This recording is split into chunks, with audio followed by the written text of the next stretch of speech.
My criticism of Powell is that he was ultimately reappointed November 2021, confirmed 22.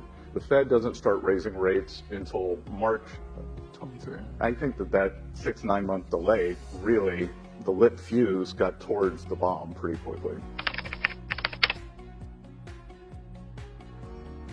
Jay Powell's reappointment in 2021 was the latest reappointment of this century. If we go back and look at the Fed minutes, June, July of 2021, Fed was starting to contemplating their meetings that inflation's picking up. Jackson Hole speech by Jay Powell in August of 21. Inflation is on his mind. It's clearly hot, but nothing's happening. And the White House is not reappointing or announcing his reappointment. And I still to this day, I had a dinner the other night, small group dinner, and I bounced this theory off of C.C. Rouse, who was the head of the Council of Economic Advisor, and she just started smiling, and I said, well, I can't tell you why they didn't do it. I said, well, I have two theories of the case.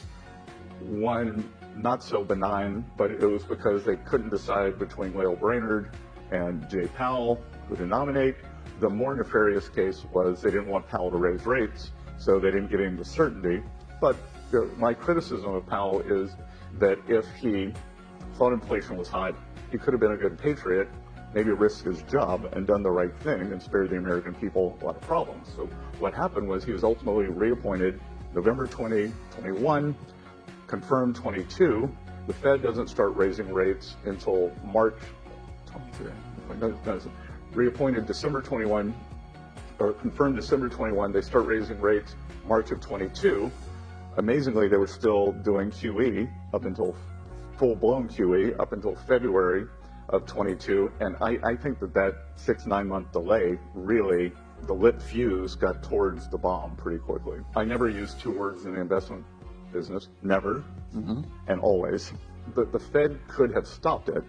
Instead, the Fed had monetized. Someone asked me yesterday about MMT, and I said, no, we've had MMP. We've had modern monetary practice. So the Fed actually engaged in modern monetary practice. So I think it was a bad nexus of the U.S. Larry Summers, in his faux precision, said, oh, they're overspending by $900 billion. That will cause an excess demand shock.